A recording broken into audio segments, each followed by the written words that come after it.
Hello friends, welcome to Rashtram institute YouTube channel. Rashtram focus ನಲ್ಲಿ ಇವತ್ತಿನ ಪ್ರಮುಖವಾದಂತಹ ಕರೆಂಟ್ ಅಫೇರ್ಸ್ ಟಾಪಿಕ್ಸ್ ಗಳನ್ನ ಡಿಸ್ಕಸ್ ಮಾಡೋಣ. ಈಗ ಡಿಸ್ಕಸ್ ಮಾಡ್ತಾ ಇರುವಂತಹ ಕರೆಂಟ್ ಅಫೇರ್ಸ್ ನೋಟ್ಸ್ಗಳ PDF ನೋಟ್ಸ್ ಗಳನ್ನ ಡೌನ್ಲೋಡ್ ಮಾಡ್ಕೊಳ್ಳೋಕೆ ರಾಷ್ಟ್ರಂ ಇನ್ಸ್ಟಿಟ್ಯೂಟ್ ನ ಟೆಲಿಗ್ರಾಮ್ ಚಾನಲ್ ಅನ್ನ ಸಬ್ಸ್ಕ್ರೈಬ್ ಮಾಡಿ. ಡಿಸ್ಕ್ರಿಪ್ಷನ್ ಬಾಕ್ಸ್ ನಲ್ಲಿ ಈ ಟೆಲಿಗ್ರಾಮ್ ಚಾನಲ್ ನ ಲಿಂಕ್ ಅನ್ನ ನೀಡಲಾಗಿದೆ. ಅದೇ ರೀತಿಯಾಗಿ ನಾವು ಕಳೆದ ತಿಂಗಳು ಅಂದ್ರೆ ಏಪ್ರಿಲ್ ತಿಂಗಳಲ್ಲಿ ಡಿಸ್ಕಸ್ ಮಾಡಿದಂತಹ ಪ್ರಮುಖ ಕರೆಂಟ್ ಅಫೇರ್ಸ್ ಟಾಪಿಕ್ಸ್ಗಳ ಎಲ್ಲ PDF ನೋಟ್ಸ್ ರೂಪದಲ್ಲಿ ಕರೆಂಟ್ ಅಫೇರ್ಸ್ ಟಾಪಿಕ್ಸ್ಗಳನ್ನು ಅಪ್ಲೋಡ್ ಮಾಡಲಾಗ್ತಾ ಇದೆ. ಸೊ ಅದನ್ನು ಡೌನ್ಲೋಡ್ ಮಾಡ್ಕೋಬೇಕು ಅಂತಂದರೆ ರಾಷ್ಟ್ರಂ ಇನ್ಸ್ಟಿಟ್ಯೂಟ್ನ ಟೆಲಿಗ್ರಾಮ್ ಚಾನಲನ್ನು ಸಬ್ಸ್ಕ್ರೈಬ್ ಮಾಡಿ ಕಂಪ್ಲೀಟ್ ಆದಂತಹ ಕಂಪೈಲೇಷನನ್ನು ಓದ್ಕೊಂಡು ಈಸಿಯಾಗಿ ಈ ಕರೆಂಟ್ ಅಫೇರ್ಸ್ ಟಾಪಿಕ್ಸ್ಗಳನ್ನು ರಿವೈಸ್ ಮಾಡ್ಕೋಬಹುದಾಗಿದೆ. ಎಕ್ಸಿಮ್ ಬ್ಯಾಂಕನ್ನು ಸ್ಥಾಪನೆ ಮಾಡಿದಂತಹ ವರ್ಷ ಯಾವುದು ಅಂತ ಕಳೆದ ಸೆಷನ್ನಲ್ಲಿ ಪ್ರಶ್ನೆಯನ್ನು ಕೇಳಲಾಗಿತ್ತು.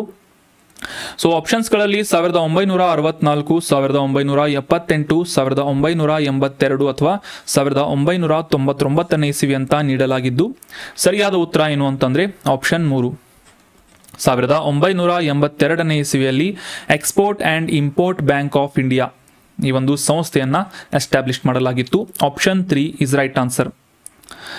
1981 export and import bank of India act ನ ಅಡಿಯಲ್ಲಿ ಅದರ ಮುಂದಿನ ವರ್ಷ ಅಂದ್ರೆ 1982 ಇಸವಿಯಲ್ಲಿ ಭಾರತದ ರಫ್ತು ಮತ್ತು ಆಮದು ಬ್ಯಾಂಕ್ ಅನ್ನ ಸ್ಥಾಪನೆ ಮಾಡಲಾಯಿತು. ಇದನ್ನ export and import bank of India ಅಂತ ಗುರುತಿಸಲಾಗುತ್ತೆ. ಈ ಒಂದು ಇಮೇಜ್ ನಲ್ಲಿ ಕೂಡ ಕ್ಲಿಯರ್ ಆಗಿ ನೀವು ಅಂಡರ್ಸ್ಟ್ಯಾಂಡ್ ಮಾಡ್ಕೋಬಹುದು.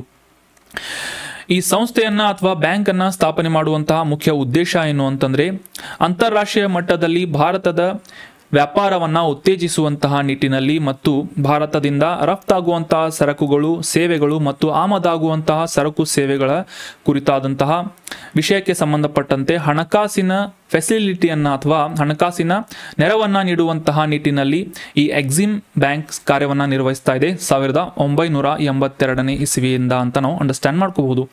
ಸೊ ಇದರ ಕಂಪ್ಲೀಟ್ ಆದಂತಹ ಓನರ್ಶಿಪ್ ಅನ್ನ ಭಾರತ ಸರ್ಕಾರ ಹೊಂದಿದೆ ಅನ್ನೋದು ಕೂಡ ಇಂಪಾರ್ಟೆಂಟ್ ಆದಂತಹ ಮಾಹಿತಿ ಆಗುತ್ತೆ. ಬ್ಯಾಂಕ್ನ ಸಂಪೂರ್ಣವಾದಂತಹ ಒಡೆತನವನ್ನ ಕೇಂದ್ರ ಸರ್ಕಾರ ಅಥವಾ ಭಾರತ ಸರ್ಕಾರ ಹೊಂದಿದೆ. 1982 ಅಂತ ಕಮೆಂಟ್ ಬಾಕ್ಸ್ ನಲ್ಲಿ ಕಮೆಂಟ್ ಮಾಡಿದಂತಹ ಮತ್ತು ನಿಮ್ಮ ಒಪಿನಿಯನ್ಸ್ ಗಳನ್ನ ಕಮೆಂಟ್ ಮಾಡಿದಂತಹ ಎಲ್ಲಾ ಸ್ಟೂಡೆಂಟ್ಸ್ ಗಳಿಗೂ ಕೂಡ congratulations and very well done. ಇದೇ ರೀತಿಯಾಗಿ ಡಿಸ್ಕಷನ್ ನಲ್ಲಿ ಭಾಗವಹಿಸ್ತಾ ಇರಿ, ನಿಮ್ಮ ಆನ್ಸರ್ ಗಳನ್ನ ಕಮೆಂಟ್ ಮಾಡ್ತಾ ಇರಿ ಅಂತ ಹೇಳ್ತಾ ಇವತ್ತಿನ ಪ್ರಶ್ನೆ ಏನು ಅಂತ ನೋಡೋಣ. ಆನ್ಸರ್ ಮಾಡೋದಕ್ಕೆ ಟ್ರೈ ಮಾಡಿ. ಇತ್ತೀಚಿನ ದಿನಗಳಲ್ಲಿ ಎಕ್ಸಾಮ್ನಲ್ಲಿ ಈ ಇಂಡೆಕ್ಸ್ ಆಗಿರ್ಬೋದು, ರಿಪೋರ್ಟ್ ಕುರಿತಾದಂತಹ ಪ್ರಶ್ನೆಗಳನ್ನ ಕೇಳ್ತಾ ಇದ್ದಾರೆ. ಸೊ ಅದಕ್ಕೆ ರೆಲೆವೆಂಟ್ ಆದಂತಹ ಈ ವರ್ಲ್ಡ್ ಎನರ್ಜಿ ಔಟ್ಲುಕ್ ಅನ್ನುವ ರಿಪೋರ್ಟ್ ಅನ್ನ ಈ ಕೆಳಗಿನ ಯಾವ ಸಂಸ್ಥೆಯ ಮೂಲಕ ಪಬ್ಲಿಷ್ ಮಾಡಲಾಗುತ್ತೆ ಅಂತ ಪ್ರಶ್ನೆ ಇದೆ.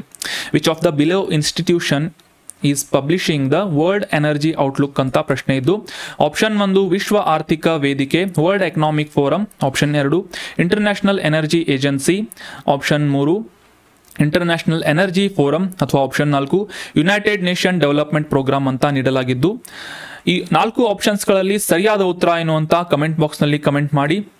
ನೆಕ್ಸ್ಟ್ ಸೆಷನ್ನಲ್ಲಿ ಈ ವರ್ಲ್ಡ್ ಎನರ್ಜಿ ಔಟ್ಲುಕ್ ಅನ್ನುವ ವರದಿಯ ಕುರಿತಾದಂತಹ ಡೀಟೇಲ್ ಆದಂತಹ ಮಾಹಿತಿಯನ್ನ ಡಿಸ್ಕಸ್ ಮಾಡೋಣ.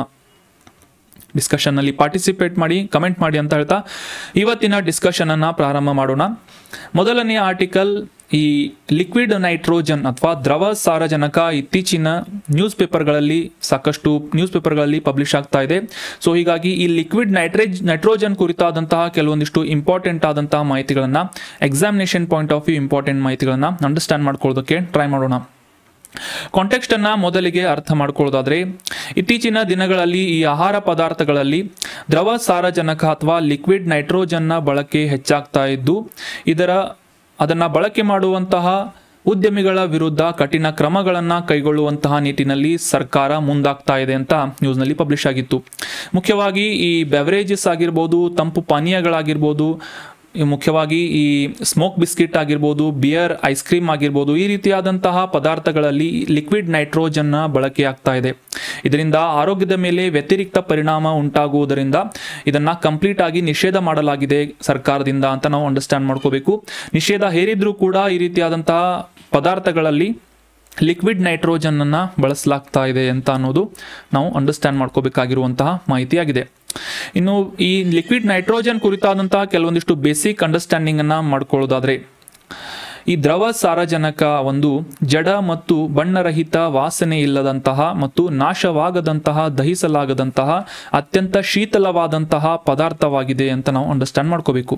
ಲಿಕ್ವಿಡ್ ನೈಟ್ರೋಜನ್ ಈ ಒಂದು ಇಮೇಜ್ ನಲ್ಲಿ ಕೂಡ ನೋಡಬಹುದು.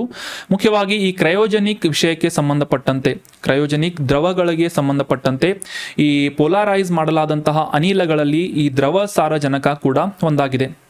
ಇದರ ಒಂದು ಕ್ರೇಜಿ ಆದಂತಹ ಮಾಹಿತಿ ಏನು ಅಂತಂದರೆ, ಈ ಲಿಕ್ವಿಡ್ ನೈಟ್ರೋಜನ್ನ ಕುದಿಯುವ ಬಿಂದು ಬಾಯ್ಲಿಂಗ್ ಪಾಯಿಂಟ್ ಎಷ್ಟು ಅಂತಂದರೆ -196 ಡಿಗ್ರಿ ಸೆಲ್ಸಿಯಸ್, ಅಂದರೆ -196 ಡಿಗ್ರಿ ಸೆಲ್ಸಿಯಸ್ನಲ್ಲಿ ಈ ಒಂದು ಲಿಕ್ವಿಡ್ ನೈಟ್ರೋಜನ್ ಕುದಿಯುವ ಬಿಂದುವನ್ನು ಅಥವಾ ಬಾಯ್ಲಿಂಗ್ ಪಾಯಿಂಟನ್ನು ಹೊಂದಿದೆ ಅನ್ನೋದು ಸಾಕಷ್ಟು ವಿಶೇಷವಾದಂತಹ ಮಾಹಿತಿಯಾಗುತ್ತೆ ಅಂತ ನಾವು ಅಂಡರ್ಸ್ಟ್ಯಾಂಡ್ ಮಾಡ್ಕೋಬೇಕು. ಸಾಮಾನ್ಯವಾಗಿ ನೀರಿನ ಕುದಿಯುವ ಬಿಂದು 100 ಡಿಗ್ರಿ ಸೆಲ್ಸಿಯಸ್ ಅಂತ ನಮಗೆಲ್ಲ ಗೊತ್ತು. ಆದರೆ -196 ಡಿಗ್ರಿ ಸೆಲ್ಸಿಯಸ್ನಲ್ಲಿ ಅಂದರೆ ಅಷ್ಟು ಶೀತಲವಾದಂತಹ ಒಂದು ಎನ್ವೈರ್ಮೆಂಟ್ನಲ್ಲಿ ಕುದಿಯುವ ಬಿಂದುವನ್ನು ಹೊಂದಿರುವಂತಹ ವಿಶೇಷವಾದಂತಹ ಪದಾರ್ಥ ಲಿಕ್ವಿಡ್ ನೈಟ್ರೋಜನ್ ಅಂತ ನಾವು ಅಂಡರ್ಸ್ಟ್ಯಾಂಡ್ ಮಾಡ್ಕೋಬೇಕು. ಸೊ ಈ ಒಂದು ವಿಶೇಷವಾದಂತಹ ಗುಣದಿಂದ ಸಾಕಷ್ಟು ಅಪ್ಲಿಕೇಶನ್ಸ್ಗಳನ್ನು ಈ ಲಿಕ್ವಿಡ್ ನೈಟ್ರೋಜನ್ ಹೊಂದಿದ್ದು ತ್ವರಿತವಾಗಿ ತಂಪಾಗಿಸುವಂತಹ ಬಿಸ್ನೆಸ್ಗಳಲ್ಲಿ ಅಥವಾ ಈ ಉದ್ಯಮಗಳಲ್ಲಿ ಈ ದ್ರವ ಸಾರಜನಕವನ್ನು ಬಳಸಲಾಗುತ್ತೆ. ಈ ಆಹಾರವನ್ನು ಇಮಿಡಿಯೇಟ್ ಆಗಿ ಇನ್ಸ್ಟಂಟ್ ಆಗಿ ತಂಪಾಗಿಸುವಂತಹ ನಿಟ್ಟಿನಲ್ಲಿ ಫ್ರೀಜರ್ಸ್ಗಳಲ್ಲೂ ಕೂಡ ಈ ಲಿಕ್ವಿಡ್ ನೈಟ್ರೋಜನ್ಸ್ಗಳನ್ನು ಇತ್ತೀಚೆಗೆ ಬಳಸಲಾಗ್ತಾ ಇದೆ. ಆಹಾರ ಉತ್ಪಾದನೆ ಆಗಿರ್ಬೋದು, ಪ್ರೊಸೆಸಿಂಗ್ ಆಗಿರ್ಬೋದು ಮತ್ತು ಈ ರೀತಿಯಾದಂತಹ ಕೈಗಾರಿಕಾ ಪ್ರೊಸೆಸ್ಗಳಲ್ಲಿ ಈ ಲಿಕ್ವಿಡ್ ನೈಟ್ರೋಜನ್ನ ಸಾಕಷ್ಟು ರೀತಿಯಾದಂತಹ ಅನ್ವಯಕಗಳು ಇವೆ ಅಂತ ನಾವು ಅಂಡರ್ಸ್ಟ್ಯಾಂಡ್ ಮಾಡ್ಕೋಬೇಕು. ಅಷ್ಟೇ ಅಲ್ಲದೆ ಈ ಆರೋಗ್ಯ ರಕ್ಷಣೆಗೆ ಸಂಬಂಧಪಟ್ಟಂಥ ಈ ಕ್ರೀಡಾ ಉದ್ಯಮದಲ್ಲಿ ಆಗಿರ್ಬೋದು, ಈ ಕ್ರಯೋಜೆನಿಕ್ ರಿಲೇಟ್ ಆದಂತಹ ಲಿಕ್ವಿಡ್ಸ್ಗಳಲ್ಲಿ ಕೂಡ ಈ ಲಿಕ್ವಿಡ್ ನೈಟ್ರೋಜನನ್ನು ಬಳಸಲಾಗ್ತಾ ಇದೆ ಅಂತ ನಾವು ಅಂಡರ್ಸ್ಟ್ಯಾಂಡ್ ಮಾಡ್ಕೋಬೇಕು. ಅಷ್ಟೇ ಅಲ್ಲದೆ ಈ ಟೆಸ್ಟಿಂಗ್ ಲ್ಯಾಬೊರೇಟರಿಗಳಲ್ಲಿ ಕೂಡ ಅಲ್ಟ್ರಾ ಟೆಕ್ನಾಲಜೀಸ್ಗಳ ಕೆಲವೊಂದಿಷ್ಟು ಲ್ಯಾಬ್ಗಳಲ್ಲಿ, ಕೊಠಡಿಗಳಲ್ಲಿ ಈ ಒಂದು ಲಿಕ್ವಿಡ್ ನೈಟ್ರೋಜನ್ಗಳನ್ನು ಬಳಸಲಾಗುತ್ತೆ. ವಿಶೇಷವಾಗಿ ಕಡಿಮೆ ತಾಪಮಾನದಲ್ಲಿ ವಸ್ತುಗಳನ್ನು ಇರಿಸಿ ಯಾವುದೇ ರೀತಿಯಾದಂಥ ಇನ್ಸ್ಟ್ರೂಮೆಂಟ್ಸ್ ಆಗಿರ್ಬೋದು, ವಸ್ತುಗಳಾಗಿರ್ಬೋದು, ಸಾಧನಗಳಾಗಿರ್ಬೋದು, ಅವುಗಳ ಎಫಿಷಿಯನ್ಸಿಯನ್ನು ಅಂದರೆ ಕಾರ್ಯಕ್ಷಮತೆಯನ್ನು ಇನ್ಕ್ರೀಸ್ ಮಾಡಿ ಅವುಗಳ ಶೆಲ್ಫ್ ಲೈಫನ್ನು ಇನ್ಕ್ರೀಸ್ ಮಾಡುವಂತಹ ನಿಟ್ಟಿನಲ್ಲೂ ಕೂಡ ಈ ದ್ರವ ಸಾರಜನಕವನ್ನು ಬಳಸಲಾಗ್ತಾ ಇದೆ. ಇಷ್ಟೊಂದು ಶೀತಲವಾದಂತಹ ಪ್ರದೇಶದಲ್ಲಿ ಅಥವಾ ಪರಿಸರದಲ್ಲಿ ಉಪಯೋಗಿಸಲ್ಪಡುವಂತಹ ಈ ದ್ರವ ಸಾರಜನಕದಿಂದ ಸಾಕಷ್ಟು ಆರೋಗ್ಯದ ಮೇಲೆ ಹಾನಿಯುಂಟು ಮಾಡುವಂತಹ ಒಂದು ವಿಷಯವನ್ನು ಇತ್ತೀಚಿನ ದಿನಗಳಲ್ಲಿ ಗಮನಿಸಲಾಗ್ತಾ ಇದೆ. ಈ ಲಿಕ್ವಿಡ್ ನೈಟ್ರೋಜನ್ನ ಯಾವುದೇ ರೀತಿಯಾದಂತಹ ಸಂಪರ್ಕಕ್ಕೆ ಬರುವುದರಿಂದ ಆ ದೇಹದ ಭಾಗ ಸುಟ್ಟು ಹಾಕಿದಂತೆ ಕಾಣುತ್ತದೆ, ಅಂದರೆ ಫ್ರಾಸ್ಟ್ ಬೈಟ್ ಅಂತ ಕೂಡ ಕರಿತೇವೆ. ಹಿಮದಿಂದ ಯಾವ ರೀತಿಯಾಗಿ ಫ್ರಾಸ್ಟ್ ಬೈಟ್ ಉಂಟಾಗುತ್ತೆ, ಅದೇ ರೀತಿಯಾಗಿ ಲಿಕ್ವಿಡ್ ನೈಟ್ರೋಜನ್ನ ಸಂಪರ್ಕಕ್ಕೆ ಬಂದಂತಹ ಯಾವುದೇ ಒಂದು ದೇಹದ ಭಾಗ ಸುಟ್ಟು ಹಾಕಿದಂತೆ ಫ್ರಾಸ್ಟ್ ಬೈಟ್ ಆದಂತೆ ಕಾಣಿಸುತ್ತದೆ. ಅದೇ ರೀತಿಯಾಗಿ ಈ ತುಟಿಗಳು, ನಾಲಿಗೆ, ಗಂಟಲು, ಶ್ವಾಸಕೋಶಗಳು, ಹೊಟ್ಟೆ ಆಗಿರ್ಬೋದು, ಈ ರೀತಿಯಾದಂತಹ ಅಂಗಾಂಗಗಳಿಗೆ ಲಿಕ್ವಿಡ್ ನೈಟ್ರೋಜನ್ ಸಂಪರ್ಕ ಹೊಂದುವುದರಿಂದ ಆ ಸ್ಥಳಗಳಿಗೆ ಅಂದರೆ ಆ ಅಂಗಾಂಶಗಳಿಗೆ ಗಾಯ ಉಂಟು ಮಾಡುವಂತಹ ಸಾಮರ್ಥ್ಯವನ್ನು ಲಿಕ್ವಿಡ್ ನೈಟ್ರೋಜನ್ ಹೊಂದಿದೆ ಅಂತ ನಾವು ಅಂಡರ್ಸ್ಟ್ಯಾಂಡ್ ಮಾಡ್ಕೋಬೇಕು. ಅದೇ ರೀತಿಯಾಗಿ ಹೊಟ್ಟೆಯನ್ನು ತಲುಪಿದಂತಹ ಈ ದ್ರವ ಸಾರಜನಕ ಆ ಒಂದು ಅಂಗಾಂಶಗಳಿಗೆ ರಂಧ್ರವನ್ನು ಮಾಡುವಂತಹ ಒಂದು ಸಾಮರ್ಥ್ಯವನ್ನು ಕೂಡ ಹೊಂದಿದೆ. ಅದೇ ರೀತಿಯಾಗಿ ಇದರ ಒಂದು ಹೆಚ್ಚಿನ ಪ್ರಮಾಣದಲ್ಲಿ ಸೇವನೆ ಮಾಡಿದ್ದೇ ಆದರೆ ಶ್ವಾಸಕೋಶದಲ್ಲಿ ಹೋದಂತಹ ಈ ಲಿಕ್ವಿಡ್ ನೈಟ್ರೋಜನ್ ಕಾರ್ಬನ್ ಡೈಆಕ್ಸೈಡ್ ಅಥವಾ CO2ನ ಪ್ರಮಾಣವನ್ನು ಹೆಚ್ಚಿಸಿ ಆ ಒಬ್ಬ ಸೇವನೆ ಮಾಡಿದಂತಹ ವ್ಯಕ್ತಿಯ ಉಸಿರುಗಟ್ಟಿಸಿ ಪ್ರಜ್ಞಾಹೀನನಾಗಿ ಮಾಡುವಂತಹ ಸಾಧ್ಯತೆಗಳು ಇವೆ. ಈ ರೀತಿಯಾಗಿ ವ್ಯತಿರಿಕ್ತ ಪರಿಣಾಮವನ್ನು ಆರೋಗ್ಯದ ಮೇಲೆ ಬೀರುವಂತಹ ವಿಷಯವನ್ನು ಅಥವಾ ಸಾಮರ್ಥ್ಯವನ್ನು ಹೊಂದಿರುವಂತಹ ಈ ಲಿಕ್ವಿಡ್ ನೈಟ್ರೋಜನನ್ನು ಯಾವುದೇ ರೀತಿಯಾಗಿ ಈ ಆಹಾರ ಉತ್ಪಾದನೆ, ಈ ಫುಡ್ ಪ್ರೊಸೆಸಿಂಗ್ ಫೀಲ್ಡ್ಗಳಲ್ಲಿ ಬಳಸಬಾರ್ದು ಅಂತ ಈ ಸರ್ಕಾರದಿಂದ ಬ್ಯಾನ್ ಮಾಡಲಾಗಿದೆ. 2006ರ ಆಹಾರ ಸುರಕ್ಷತೆ ಮತ್ತು ಗುಣಮಟ್ಟ ಕಾಯ್ದೆಯ ಅಡಿಯಲ್ಲಿ ಈ ಒಂದು ನಿಷೇಧಾಜ್ಞೆಯನ್ನು ಹೇರಲಾಗಿದ್ದರೂ ಕೂಡ ಇತ್ತೀಚಿನ ದಿನಗಳಲ್ಲಿ ಆಹಾರ ಪದಾರ್ಥಗಳಲ್ಲಿ ಈ ದ್ರವ ಸಾರಜನಕವನ್ನು ಬಳಸಲಾಗ್ತಾ ಇದೆ. ಉಲ್ಲಂಘಿಸಿದವರ ವಿರುದ್ಧ ಕ್ರಮಗಳನ್ನು ಕೈಗೊಳ್ಳಲಾಗುವಂತೆ ತಮಿಳುನಾಡಿನ ಆಹಾರ ಸುರಕ್ಷತೆಯ ಕಮಿಷನರ್ರಿಂದ ಅಧಿಕಾರಿಗಳಿಗೆ ಈ ಒಂದು ಸೂಚನೆಯನ್ನು ನೀಡಲಾಗಿದೆ ಅಂತ ಕಾಂಟೆಕ್ಸ್ಟ್ನಲ್ಲಿ ಪಬ್ಲಿಷ್ ಆಗಿತ್ತು. ಸೊ ಈ ಲಿಕ್ವಿಡ್ ನೈಟ್ರೋಜನ್ ಕುರಿತಾದಂಥ ಸಾಕಷ್ಟು ಡೀಟೇಲ್ ಆದಂಥ ಮಾಹಿತಿಗಳನ್ನು ನಾವು ಅಂಡರ್ಸ್ಟ್ಯಾಂಡ್ ಮಾಡ್ಕೊಂಡಿದ್ದೀವಿ. ಸೊ ನೋಟ್ ಮಾಡಿ ಇಟ್ಕೊಳ್ಳಿ, very important from examination point of view. ಇನ್ನು ಮುಂದಿನ ಆರ್ಟಿಕಲ್ ಜಾಗ್ರಫಿಗೆ ಸಂಬಂಧಪಟ್ಟಂತಹ ಒಂದು ಇಂಪಾರ್ಟೆಂಟ್ ಆರ್ಟಿಕಲ್ ಆಗಿದ್ದು, ಗಾರೋ ಹಿಲ್ಸ್ ಅಥವಾ ಗಾರೋ ಬೆಟ್ಟಗಳನ್ನು ನೀವು ಜಾಗ್ರಫಿಯಲ್ಲಿ ಓದಿರ್ತೀರಿ. ಸೊ ಇತ್ತೀಚೆಗೆ ಈ ಗಾರೋ ಬೆಟ್ಟಗಳು ನ್ಯೂಸ್ನಲ್ಲಿ ಯಾಕೆ ಇತ್ತು ಅಂತ ಕಾಂಟೆಕ್ಸ್ಟನ್ನು ಅಂಡರ್ಸ್ಟ್ಯಾಂಡ್ ಮಾಡ್ಕೊಳ್ಳೋದಾದ್ರೆ, ಇತ್ತೀಚಿನ ದಿನಗಳಲ್ಲಿ ಈ geological survey of India GSI ನಿಂದ ಸಂಶೋಧಕರಿಂದ ಈ ಮೇಘಾಲಯದಲ್ಲಿರುವಂತಹ ದಕ್ಷಿಣ ಗಾರೋ ಬೆಟ್ಟಗಳಲ್ಲಿ ಸುಮಾರು 35ರಿಂದ 40 ಮಿಲಿಯನ್ ವರ್ಷಗಳಷ್ಟು ಹಳೆಯದಾದಂತಹ ಪ್ರಾಚೀನ ಪಳೆಯುಳಿಕೆಗಳು ದೊರೆತಿವೆ ಅಂತ ಮಾಹಿತಿಯನ್ನು ಪಬ್ಲಿಷ್ ಮಾಡಲಾಗಿತ್ತು. ಸೊ ಹೀಗಾಗಿ ಮೇಘಾಲಯದಲ್ಲಿರುವಂತಹ ಈ ಗಾರೋ ಹಿಲ್ಸ್ ಕುರಿತಾದಂತಹ ಕೆಲವೊಂದಿಷ್ಟು ಬೇಸಿಕ್ ಅಂಡರ್ಸ್ಟ್ಯಾಂಡಿಂಗ್ ನಮಗೆ examination point of view important ಆಗುತ್ತೆ. ಸೊ ಹೀಗಾಗಿ ಈ ಒಂದು ಫ್ಯಾಕ್ಟ್ಸ್ಗಳನ್ನು ನೋಟ್ ಮಾಡಿ ಇಟ್ಕೊಳ್ಳಿ ಅಂತ ಹೇಳ್ತಾ, ಮೇಘಾಲಯದ ಈ ಗಾರೋ ಹಿಲ್ಸ್ಗಳು ಸುಮಾರು 8,000 ಚದರ ಕಿಲೋಮೀಟರ್ ವಿಸ್ತೀರ್ಣವನ್ನು ಹೊಂದಿರುವಂತಹ ಈ ರಾಜ್ಯದ ಪಶ್ಚಿಮ ಭಾಗದಲ್ಲಿರುವಂತಹ ಬೆಟ್ಟ ಪ್ರದೇಶ ಆಗಿವೆ ಅಂತ ನಾವು ಅಂಡರ್ಸ್ಟ್ಯಾಂಡ್ ಮಾಡ್ಕೋಬೇಕು. ಈ ಒಂದು ನಾರ್ತ್ ಈಸ್ಟರ್ನ್ ಪಾರ್ಟ್ನಲ್ಲಿ ಪ್ರಮುಖವಾದಂತಹ ರಾಜ್ಯವಾಗಿರುವಂತಹ ಮೇಘಾಲಯದ ಮ್ಯಾಪ್ ಅನ್ನ ಕ್ಲಿಯರ್ ಆಗಿ ಅಂಡರ್ಸ್ಟ್ಯಾಂಡ್ ಮಾಡ್ಕೊಳ್ಳೋದಾದ್ರೆ ಇದನ್ನ ಮುಖ್ಯವಾಗಿ 3 ವಿಭಾಗಗಳನ್ನಾಗಿ ನಾವು ವಿಂಗಡಿಸಬಹುದು. ಗಾರೋ, ಖಾಸಿ ಮತ್ತು ಜಯಂತಿಯಾ ಅಂತ. ಸೊ ಮುಖ್ಯವಾಗಿ ಈ ಹೆಸರುಗಳು ಬರಲು ಕಾರಣ ಏನು ಅಂತಂದ್ರೆ, ಈ ಮೇಘಾಲಯದಲ್ಲಿ ಕೆಲವೊಂದಿಷ್ಟು ನಿರ್ದಿಷ್ಟ ಪ್ರದೇಶದಲ್ಲಿ ವಾಸಿಸುತ್ತಿರುವಂತಹ ಬುಡಕಟ್ಟು ಸಮುದಾಯಗಳ ಹೆಸರನ್ನ, ಪರಿಶಿಷ್ಟ ಪಂಗಡ ಅಂತ ಕೂಡ ತಿಳ್ಕೊಬಹುದು. ಈ ಬುಡಕಟ್ಟು ಪಂಗಡಗಳಿಗೆ ಸಂಬಂಧಪಟ್ಟಂತಹ ಜನರು ವಾಸಿಸ್ತಾ ಇರುವುದ ಕಾರಣಕ್ಕಾಗಿ ಅವರ ಹೆಸರನ್ನ ಈ ಪ್ರದೇಶಗಳಲ್ಲಿ ಇಡಲಾಗಿದೆ. Garo hills, Khasi hills, Jaintia hills ಇವು ಎಲ್ಲಿವೆ ಅಂತಂದ್ರೆ ಮೇಘಾಲಯದಲ್ಲಿವೆ ಅಂತ ನಾವು ಅಂಡರ್ಸ್ಟ್ಯಾಂಡ್ ಮಾಡ್ಕೋಬಹುದು. ಸೊ ಈ ಮೇಘಾಲಯದ ಪಶ್ಚಿಮ ಭಾಗದಲ್ಲಿರುವಂತಹ ಪ್ರಮುಖ ಪ್ರದೇಶವನ್ನ, ಈ ಮ್ಯಾಪ್ನಲ್ಲಿ ಕಾಣ್ತಾ ಇರುವಂತಹ ಪ್ರದೇಶವನ್ನ ಗಾರೋ ಹಿಲ್ಸ್ ರೀಜನ್ ಅಂತ ಗುರುತಿಸಲಾಗುತ್ತೆ. ಸುಮಾರು 8,000 ಸ್ಕ್ವೇರ್ ಕಿಲೋಮೀಟರ್ನಷ್ಟು ವಿಸ್ತೀರ್ಣವನ್ನ ಈ ಗಾರೋ ಹಿಲ್ಸ್ ಅಥವಾ ಈ ಗಾರೋ ಪ್ರದೇಶ ಒಳಗೊಂಡಿದೆ ಅಂತ ನಾವು ಅಂಡರ್ಸ್ಟ್ಯಾಂಡ್ ಮಾಡ್ಕೋಬಹುದು. ಟ್ರಾಪಿಕಲ್ ಅರಣ್ಯಗಳ ಪರಿಸರವನ್ನ ಹೊಂದಿರುವಂತಹ ಈ ಗಾರೋ ಹಿಲ್ ಪ್ರದೇಶ ಇಂಡೋ ಬಾಂಗ್ಲಾದೇಶದ ಗಡಿ ಸಮೀಪದಲ್ಲಿದೆ. ಇಲ್ಲಿ ಆಬ್ವಿಯಸ್ಲಿ ನಾವು ಅಬ್ಸರ್ವ್ ಮಾಡ್ಬೋದು, ಈ ಮೇಘಾಲಯದ ದಕ್ಷಿಣ ಭಾಗದಲ್ಲಿ ಬಾಂಗ್ಲಾದೇಶ ಗಡಿಯನ್ನ ಹಂಚಿಕೊಳ್ಳುವುದನ್ನ ಕೂಡ ಕ್ಲಿಯರ್ ಆಗಿ ಅಂಡರ್ಸ್ಟ್ಯಾಂಡ್ ಮಾಡ್ಕೋಬಹುದು. ಇಂಡೋ ಮ್ಯಾನ್ಮಾರ್ ಗಡಿಯಾದ್ಯಂತ ಪಟ್ಕಾಯ್ ಬೆಟ್ಟಗಳ ಶ್ರೇಣಿಯ ಭಾಗವಾಗಿ ಈ ಗಾರೋ ಹಿಲ್ಸ್ಗಳನ್ನು ಗುರುತಿಸಲಾಗುತ್ತೆ ಅಂತ ನಾವು ಈ ಮ್ಯಾಪ್ನಲ್ಲಿ ಕೂಡ ಕ್ಲಿಯರ್ ಆಗಿ ಅಂಡರ್ಸ್ಟ್ಯಾಂಡ್ ಮಾಡ್ಕೋಬಹುದು. ಇಲ್ಲಿ ಮ್ಯಾನ್ಮಾರ್ ಬರುತ್ತೆ. ಸೊ ಇದೇ ಒಂದು ನಾರ್ತ್ ಈಸ್ಟರ್ನ್ ಪಾರ್ಟ್ನಲ್ಲಿ ಪಟ್ಕಾಯ್ ಬೆಟ್ಟಗಳ ಶ್ರೇಣಿಯನ್ನ ನಾವು ಗುರುತಿಸಬಹುದು. ಅದರ ಒಂದು ಭಾಗವಾಗಿ ಈ ಗಾರೋ, ಖಾಸಿ ಮತ್ತು ಜಯಂತಿಯಾ ಹಿಲ್ಸ್ ರೀಜನ್ ಅನ್ನ ನಾವು ಈ ಒಂದು ಮೇಘಾಲಯದಲ್ಲಿ ಕಾಣಬಹುದಾಗಿದೆ. ಸೊ ಜಗತ್ತಿನಾದ್ಯಂತ ಅತ್ಯಂತ ತೇವವಿರುವಂತಹ ಸ್ಥಳಗಳಲ್ಲಿ ಒಂದಾಗಿ ಗಾರೋ ಹಿಲ್ಸ್ಗಳು ಗುರುತಿಸ್ತಾ ಇದ್ದು, ಬ್ರಹ್ಮಪುತ್ರ ನದಿಯ ವಿವಿಧ ನದಿಗಳು ಈ ಒಂದು ಪ್ರದೇಶದಲ್ಲಿ ಹರಿದು ಹೋಗುತ್ತವೆ ಅಂತ ನಾವು ಅಂಡರ್ಸ್ಟ್ಯಾಂಡ್ ಮಾಡ್ಕೋಬಹುದು. ಸೊ ಆಗಲೇ ತಿಳಿಸಿದ ಹಾಗೆ ಈ ಗಾರೋ ಬೆಟ್ಟದ ಪ್ರದೇಶದಲ್ಲಿ ಗಾರೋ ಅನ್ನುವ ಹೆಸರಿನ ಬುಡಕಟ್ಟು ಸಮುದಾಯದವರು ಪ್ರಿಡಾಮಿನೆಂಟ್ಲಿ ವಾಸಿಸ್ತಾ ಇರೋದ್ರಿಂದ ಅವರ ಹೆಸರನ್ನ ಈ ಪ್ರದೇಶಕ್ಕೆ ಇಡಲಾಗಿದೆ. ಗಾರೋ ಹಿಲ್ ರೀಜನ್ ಅಂತ ಗುರುತಿಸಲಾಗುತ್ತೆ. ಸಾಕಷ್ಟು ವೈವಿಧ್ಯಮಯವಾದಂತಹ ಸಸ್ಯ ಮತ್ತು ಪ್ರಾಣಿ ವರ್ಗವನ್ನ ಹೊಂದಿರುವಂತಹ ಈ ಗಾರೋ ಹಿಲ್ಸ್ ಪ್ರದೇಶದಲ್ಲಿ ಇತ್ತೀಚಿನ ದಿನಗಳಲ್ಲಿ ಭಾರತ ಸರ್ಕಾರದಿಂದ ಈ ಒಂದು ಪ್ರದೇಶವನ್ನ ನೋಕ್ರೇಕ್ ರಾಷ್ಟ್ರೀಯ ಉದ್ಯಾನವನ ಅಂತ ಗುರುತಿಸಲಾಗುತ್ತೆ. ಸೊ ನೆನ್ಪಿಟ್ಕೊಳ್ಳಿ, ನೋಕ್ರೇಕ್ ನ್ಯಾಷನಲ್ ಪಾರ್ಕ್ ಎಲ್ಲಿದೆ ಅಂತಂದ್ರೆ ಮೇಘಾಲಯದಲ್ಲಿದೆ ಅಂತ ನಾವು ಕ್ಲಿಯರ್ ಆಗಿ ಅಂಡರ್ಸ್ಟ್ಯಾಂಡ್ ಮಾಡ್ಕೋಬಹುದು. ಸೊ ಇದರ ಮಹತ್ವವನ್ನ ಅರಿತಂತಹ ಯುನೆಸ್ಕೋದಿಂದ 2009ನೇ ಇಸವಿಯಲ್ಲಿ ಈ ಗಾರೋ ಹಿಲ್ಸ್ ರೀಜನ್ ಅನ್ನ ಜೀವಗೋಳು ಮೀಸಲು ಪ್ರದೇಶ ಅಂತ ಕೂಡ ಗುರುತಿಸಲಾಗಿದೆ, ಅಥವಾ ಈ ಬಯೋಸ್ಫೇರ್ ರಿಸರ್ವ್ ಅಂತ ಏನು ಕರಿತೇವೆ ಅದರ ಒಂದು ಭಾಗವಾಗಿ ಈ ನೋಕ್ರೇಕ್ ನ್ಯಾಷನಲ್ ಪಾರ್ಕ್ ಅನ್ನ ಗುರುತಿಸಲಾಗುತ್ತೆ ಅಂತ ನಾವು ಅಂಡರ್ಸ್ಟ್ಯಾಂಡ್ ಮಾಡ್ಕೋಬಹುದು. ಸೊ ಸಾಕಷ್ಟು ಫ್ಯಾಕ್ಟ್ಸ್ ಗಳನ್ನ ಈ ಒಂದು ಆರ್ಟಿಕಲ್ ನಲ್ಲಿ ನಾವು ಡಿಸ್ಕಸ್ ಮಾಡಿದ್ವಿ. ಮುಖ್ಯವಾಗಿ ಗಾರೋ ಹಿಲ್ಸ್ ಇದು ಮೇಘಾಲಯದಲ್ಲಿದೆ ಮತ್ತು ಆ ಒಂದು ಪ್ರದೇಶದಲ್ಲಿ ಗಾರೋ ಬುಡಕಟ್ಟು ಸಮುದಾಯದವರು ವಾಸಿಸ್ತಾ ಇದ್ದಾರೆ ಮತ್ತು ಅಲ್ಲಿ ನೋಕ್ರೇಕ್ ನ್ಯಾಷನಲ್ ಪಾರ್ಕ್ ಅನ್ನ ನಾವು ಲೊಕೇಟ್ ಮಾಡಬಹುದು. ಅದೇ ರೀತಿಯಾಗಿ ಈ ಒಂದು ಪ್ರದೇಶವನ್ನ 2009ರಲ್ಲಿ ಯುನೆಸ್ಕೋದ ಜೀವಗೋಳು ಮೀಸಲು ಪ್ರದೇಶ ಅಂತ ಕೂಡ, ಬಯೋಸ್ಫೇರ್ ರಿಸರ್ವ್ ಅಂತ ಕೂಡ ಡಿಕ್ಲೇರ್ ಮಾಡಲಾಗಿದೆ. So that was about detailed information of Garo hill region.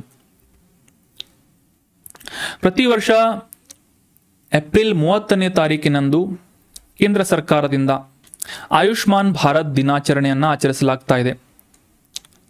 ಮುಖ್ಯವಾಗಿ ಈ ಹೆಲ್ತ್ ಕೇರ್ ಪ್ರೋಗ್ರಾಮ್ ಆಗಿರುವಂತಹ ಆಯುಷ್ಮಾನ್ ಭಾರತ್ ಉದ್ದೇಶವನ್ನ ಅಥವಾ ಆ ಒಂದು ಯೋಜನೆಯ ಕುರಿತಾದಂತಹ ಜಾಗೃತಿಯನ್ನ, ಅರಿವನ್ನ ಮೂಡಿಸುವಂತಹ ಉದ್ದೇಶದಿಂದ ವಾರ್ಷಿಕವಾಗಿ NDA ಸರ್ಕಾರದಿಂದ ಏಪ್ರಿಲ್ 30ನೇ ತಾರೀಕಿನಂದು ಆಯುಷ್ಮಾನ್ ಭಾರತ್ ಅನ್ನುವ ಈ ಒಂದು ದಿನಾಚರಣೆಯನ್ನ ಆಚರಿಸಲಾಗ್ತಾ ಇದೆ. ಅದೇ ರೀತಿಯಾಗಿ ಈ ಒಂದು ಪ್ರೋಗ್ರಾಮ್ ಅನ್ನ ಪ್ರಧಾನಮಂತ್ರಿ ಜನ್ ಆರೋಗ್ಯ ಯೋಜನಾ ಅಂತ ಕೂಡ ಘೋಷಣೆ ಮಾಡಲಾಗುತ್ತೆ ಅಥವಾ ಗುರುತಿಸಲಾಗುತ್ತೆ ಅಂತ ನಾವು ಅಂಡರ್ಸ್ಟ್ಯಾಂಡ್ ಮಾಡ್ಕೋಬಹುದು. ಈ ಪ್ರಧಾನಮಂತ್ರಿ ಜನ್ ಆರೋಗ್ಯ ಯೋಜನೆ ಇದರ ಮುಖ್ಯ ಉದ್ದೇಶ ಏನು ಅಂತ ಅಂಡರ್ಸ್ಟ್ಯಾಂಡ್ ಮಾಡ್ಕೊಳ್ಳೋದಾದ್ರೆ, ದೇಶದಾದ್ಯಂತ ಆರ್ಥಿಕವಾಗಿ ಹಿಂದುಳಿದಿರುವಂತಹ 50 ಕೋಟಿ ಜನರಿಗೆ ಕೈಗೆಟುಕುವಂತಹ ಮತ್ತು ಸುಲಭವಾಗಿ ದೊರೆಯುವಂತಹ ಆರೋಗ್ಯ ಸೇವೆಯನ್ನು ಒದಗಿಸುವುದು ಭಾರತ ಸರ್ಕಾರ ಈ ಒಂದು ನಿಟ್ಟಿನಲ್ಲಿ 23 ಸೆಪ್ಟೆಂಬರ್ 2018ನೇ ಇಸವಿಯಂದು ಪ್ರಧಾನಮಂತ್ರಿ ಜನ್ ಆರೋಗ್ಯ ಯೋಜನಾ PMJY ಅನ್ನುವ ಯೋಜನೆಯನ್ನು ಕೇಂದ್ರ ಪ್ರಾಯೋಜಿತ ಯೋಜನೆಯನ್ನು ಪ್ರಾರಂಭ ಮಾಡಿತು. ಕೇಂದ್ರ ಪ್ರಾಯೋಜಿತ ಇಲ್ಲ, ಕ್ಲಿಯರ್ ಆಗಿ ಅಂಡರ್ಸ್ಟ್ಯಾಂಡ್ ಮಾಡ್ಕೋಬೇಕು. This is not a central sector scheme, ಅಂದರೆ ಕೇಂದ್ರ ವಲಯದ ಯೋಜನೆಯಲ್ಲ, ಇದು ಕೇಂದ್ರ ಪ್ರಾಯೋಜಿತ ಯೋಜನೆ. ಅಂತಂದರೆ ಈ ಒಂದು ಪ್ರಧಾನಮಂತ್ರಿ ಜನ್ ಆರೋಗ್ಯ ಯೋಜನೆಯನ್ನು ಅನುಷ್ಠಾನಗೊಳಿಸುವಂತಹ ನಿಟ್ಟಿನಲ್ಲಿ ಸೆಂಟರ್ ಪ್ಲಸ್ ಸ್ಟೇಟ್, ರಾಜ್ಯ ಮತ್ತು ಕೇಂದ್ರ ಸರ್ಕಾರಗಳು ಫಂಡ್ಸ್ಗಳನ್ನು ಶೇರ್ ಮಾಡುತ್ತವೆ ಅಂತ ನಾವು ಅಂಡರ್ಸ್ಟ್ಯಾಂಡ್ ಮಾಡ್ಕೋಬಹುದು. ಅಂದರೆ ಹೆಚ್ಚಿನ ಪ್ರಮಾಣದ ಒಂದು ನಿಧಿಯನ್ನು ಕೇಂದ್ರ ಸರ್ಕಾರದಿಂದ ಒದಗಿಸಿದರೆ ಅದರ ಒಂದು ಪರ್ಸೆಂಟ್ನಷ್ಟು, ಮಿನಿಮಮ್ ಪರ್ಸೆಂಟ್ನಷ್ಟು ಫಂಡ್ಸ್ಗಳನ್ನು ಸ್ಟೇಟ್ ಗೌರ್ಮೆಂಟ್ನಿಂದ ನೀಡಲಾಗುತ್ತೆ. So this is the main important difference between central sector scheme and central sponsored scheme. Central sector scheme ಅಂತಂತಂದರೆ ಕಂಪ್ಲೀಟ್ ಆಗಿ 100% ಫಂಡಿಂಗ್ಸನ್ನು ಕೇಂದ್ರ ಸರ್ಕಾರದಿಂದ ಒದಗಿಸಲಾಗುತ್ತೆ. ಅಂತಹ ಪ್ರೋಗ್ರಾಮ್ಸ್ಗಳನ್ನು ಅಥವಾ ಯೋಜನೆಗಳನ್ನು ಕೇಂದ್ರ ವಲಯದ ಯೋಜನೆ ಅಂತ ಗುರುತಿಸಿದರೆ, ಈ ಸ್ಟೇಟ್ ಮತ್ತು ಸೆಂಟರ್ ಎರಡರಲ್ಲೂ ಕೂಡ ಫಂಡ್ಸ್ಗಳನ್ನು ಶೇರ್ ಮಾಡಿದರೆ ಅದನ್ನು ಸೆಂಟ್ರಲಿ ಸ್ಪಾನ್ಸರ್ಡ್ ಸ್ಕೀಮ್ ಅಥವಾ ಕೇಂದ್ರ ಪ್ರಾಯೋಜಿತ ಯೋಜನೆ ಅಂತ ಗುರುತಿಸಲಾಗುತ್ತೆ. ಸೊ ಅದೇ ರೀತಿಯಾಗಿ ಈ ಪ್ರಧಾನಮಂತ್ರಿ ಜನ ಆರೋಗ್ಯ ಯೋಜನಾ ಕೂಡ ಇದು ಒಂದು ಕೇಂದ್ರ ಪ್ರಾಯೋಜಿತ ಯೋಜನೆಯಾಗಿದೆ ಅಂತ ನಾವು ಡಿಫ್ರೆನ್ಸನ್ನು ಕ್ಲಿಯರ್ ಆಗಿ ಅಂಡರ್ಸ್ಟ್ಯಾಂಡ್ ಮಾಡ್ಕೋಬಹುದು. ಆಗಲೇ ತಿಳಿಸಿದ ಹಾಗೆ ಈ ಹಿಂದುಳಿದ ವರ್ಗದವರು ಆರ್ಥಿಕ ಅಡಚಣೆಗಳಿಂದಾಗಿ ಅಗತ್ಯ ವೈದ್ಯಕೀಯ ಸೇವೆಯನ್ನು ಪಡೆದುಕೊಳ್ಳದೇ ಇರುವುದರಿಂದ ಸಾಕಷ್ಟು ರೀತಿಯಾದಂತಹ ಸಮಸ್ಯೆಗಳು ಉಂಟಾಗ್ತಾ ಇವೆ. ಸೊ ಅದೇ ರೀತಿಯಾಗಿ ಈ ಒಂದು ಸಮಸ್ಯೆಯನ್ನು ಬಗೆಹರಿಸುವಂತಹ ಉದ್ದೇಶದಿಂದ ಕೇಂದ್ರ ಸರ್ಕಾರದಿಂದ ಈ ಆಯುಷ್ಮಾನ್ ಭಾರತ್ ಅನ್ನುವ ಯೋಜನೆಯನ್ನು 2018ನೇ ಇಸವಿಯಲ್ಲಿ ಜಾರಿಗೊಳಿಸಲಾಯಿತು. ಇದರಿಂದ ಪ್ರತಿ ಕುಟುಂಬಕ್ಕೂ ಕೂಡ, ಅಂದರೆ ಫಲಾನುಭವಿ ಕುಟುಂಬಕ್ಕೂ ಕೂಡ ವಾರ್ಷಿಕವಾಗಿ 5 ಲಕ್ಷ ರೂಪಾಯಿವರೆಗೆ ವೈದ್ಯಕೀಯ ವೆಚ್ಚವನ್ನು ಭರಿಸುವಂತಹ ನಿಟ್ಟಿನಲ್ಲಿ ಹಣಕಾಸಿನ ಆಗಿರ್ಬೋದು ಅಥವಾ ಆರೋಗ್ಯ ಸೇವೆಯನ್ನು ಒದಗಿಸುವಂತಹ ನಿಟ್ಟಿನಲ್ಲಿ ಆಯುಷ್ಮಾನ್ ಭಾರತ್ ಯೋಜನೆ ಕಾರ್ಯವನ್ನು ನಿರ್ವಹಿಸ್ತಾ ಇದೆ. ಏಪ್ರಿಲ್ 30ನೇ ತಾರೀಕಿನಂದು ಈ ಆಯುಷ್ಮಾನ್ ಭಾರತ್ ದಿನಾಚರಣೆಯನ್ನು ಆಚರಿಸಲಾಗುತ್ತೆ ಅಂತ ನಾವು ಕ್ಲಿಯರ್ ಆಗಿ ಅಂಡರ್ಸ್ಟ್ಯಾಂಡ್ ಮಾಡ್ಕೋಬಹುದು. ಸೊ ಈ ಇಸವಿಗಳನ್ನು ಕೂಡ ನೋಟ್ ಮಾಡಿ ಇಟ್ಕೊಳ್ಳಿ. ಪ್ರಧಾನಮಂತ್ರಿ ಜನ ಆರೋಗ್ಯ ಯೋಜನೆ ಈ ಒಂದು ಯೋಜನೆಯನ್ನು ಅನುಷ್ಠಾನಗೊಳಿಸಿದಂತಹ ವರ್ಷ 2018 ಸೆಪ್ಟೆಂಬರ್ 23ನೇ ತಾರೀಕು. ಮೇ 3ನೇ ತಾರೀಕಿನಂದು ಪ್ರತಿ ವರ್ಷ ವರ್ಲ್ಡ್ ಪ್ರೆಸ್ ಫ್ರೀಡಮ್ ಡೇ, ವಿಶ್ವ ಪತ್ರಿಕಾ ಸ್ವಾತಂತ್ರ್ಯ ದಿನಾಚರಣೆಯನ್ನಾಗಿ ಆಚರಿಸಲಾಗುತ್ತೆ. ಮೇ 3 ಯುನೈಟೆಡ್ ನೇಷನ್ ಜನರಲ್ ಅಸೆಂಬ್ಲಿಯಲ್ಲಿ ವಿಶ್ವ ಪತ್ರಿಕಾ ಸ್ವಾತಂತ್ರ್ಯ ದಿನಾಚರಣೆಯನ್ನು ಆಚರಿಸಬೇಕು ಅಂತ ಈ ವಿಶ್ವಸಂಸ್ಥೆಯ ಸಾಮಾನ್ಯ ಸಭೆಯಲ್ಲಿ ಘೋಷಣೆ ಮಾಡಲಾಗಿತ್ತು. ಜಾಗತಿಕವಾಗಿ ಈ ವಿಶ್ವ ಪತ್ರಿಕಾ ದಿನಾಚರಣೆಯ ಮುಖ್ಯ ಉದ್ದೇಶ ಏನು ಅಂತಂದರೆ, ಈ ಪತ್ರಿಕಾ ಸ್ವಾತಂತ್ರ್ಯದ ಕುರಿತಾದಂತಹ ಮಹತ್ವ ಮತ್ತು ಅದರ ಕುರಿತಾದಂತಹ ಜಾಗೃತಿಯನ್ನು ಮೂಡಿಸುವಂತಹ ನಿಟ್ಟಿನಲ್ಲಿ ಕಾರ್ಯವನ್ನು, ಪ್ರೋಗ್ರಾಮ್ಸ್ಗಳನ್ನು ಹಮ್ಮಿಕೊಳ್ಳುವುದು ಮತ್ತು ಅಷ್ಟೇ ಅಲ್ಲದೆ ಜಾಗತಿಕವಾಗಿ ಎಲ್ಲ ದೇಶಗಳ ಸರ್ಕಾರಗಳು ಈ ಪತ್ರಿಕಾ ಸ್ವಾತಂತ್ರ್ಯದ ಕುರಿತಾದಂತಹ ಹಕ್ಕನ್ನು ಗೌರವಿಸಿ ಈ ಪವರ್ ಆಫ್ ಎಕ್ಸ್ಪ್ರೆಷನ್ ಅಥವಾ ರೈಟ್ ಟು ಎಕ್ಸ್ಪ್ರೆಷನ್, ಅಭಿವ್ಯಕ್ತಿ ಸ್ವಾತಂತ್ರ್ಯಕ್ಕೆ ಬೇಕಾದಂತಹ ಕೆಲವೊಂದಿಷ್ಟು ಫೆಸಿಲಿಟಿಗಳನ್ನು ಮಾಡುವಂತಹ ನಿಟ್ಟಿನಲ್ಲಿ ಸರ್ಕಾರಗಳು ಕ್ರಮಗಳನ್ನು ಕೈಗೊಳ್ಳುವುದು ಈ ಗೌರ್ಮೆಂಟ್ನ ಅಥವಾ ಸರ್ಕಾರದ ಕರ್ತವ್ಯವಾಗಿದೆ ಅಂತ ನೆನಪಿಸುವಂತಹ ಉದ್ದೇಶದಿಂದ ಈ ಯುನೈಟೆಡ್ ನೇಷನ್ ಜನರಲ್ ಅಸೆಂಬ್ಲಿಯ ಮೂಲಕ ಈ ಮೇ 3ನೇ ತಾರೀಕನ್ನು ವರ್ಲ್ಡ್ ಪ್ರೆಸ್ ಫ್ರೀಡಮ್ ಅಂತ ಆಚರಿಸಲಾಗುತ್ತೆ. ಸೊ ನೆನ್ಪಿಟ್ಕೊಳ್ಳಿ, May 3rd is world press freedom ಅಂತ ನಾವು ಅಂಡರ್ಸ್ಟ್ಯಾಂಡ್ ಮಾಡ್ಕೋಬಹುದು. So that was all about today's articles friends. ಈಗ ಡಿಸ್ಕಸ್ ಮಾಡಲಾದಂತಹ ಆರ್ಟಿಕಲ್ಸ್ಗಳ ಮೇಲಿನ ಪ್ರಮುಖವಾದಂತಹ ಪ್ರಶ್ನೆಗಳನ್ನು ರಿವೈಸ್ ಮಾಡೋಣ ರ್ಯಾಪಿಡ್ ರಿವಿಷನ್ ಸೆಷನ್ನಲ್ಲಿ.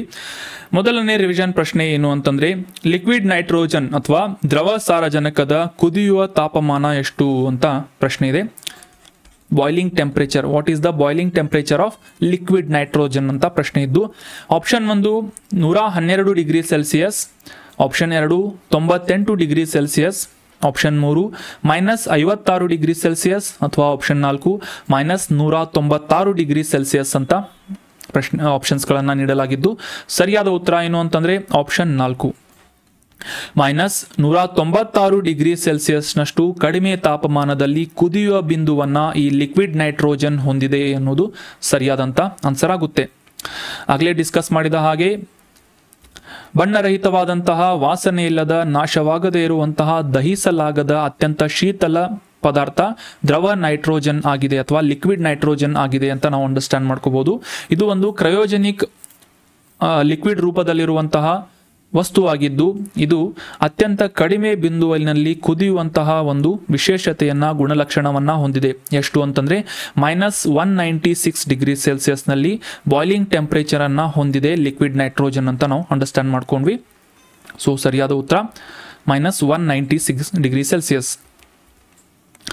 ಮುಂದಿನ ರಿವಿಷನ್ ಪ್ರಶ್ನೆ, ಗಾರೋ ಹಿಲ್ಸ್ ಅಥವಾ ಗಾರೋ ಬೆಟ್ಟಗಳು ಭಾರತದ ಯಾವ ರಾಜ್ಯದಲ್ಲಿದೆ ಅಂತ ಪ್ರಶ್ನೆ ಇದ್ದು, option 1 Assam, option 2 Jharkhand, option 3 Meghalaya ಅಥವಾ ಆಪ್ಷನ್ 4 ತ್ರಿಪುರಾ ಅಂತ ನೀಡಲಾಗಿದ್ದು ಸರಿಯಾದ ಉತ್ತರ ಏನು ಅಂತಂದ್ರೆ ಆಪ್ಷನ್ 3 ಮೇಘಾಲಯದಲ್ಲಿ ಈ ಗಾರೋ ಬೆಟ್ಟಗಳು ಲೊಕೇಟ್ ಆಗಿವೆ ಅನ್ನೋದು ಸರಿಯಾದಂತ ಆನ್ಸರ್ ಆಗುತ್ತೆ.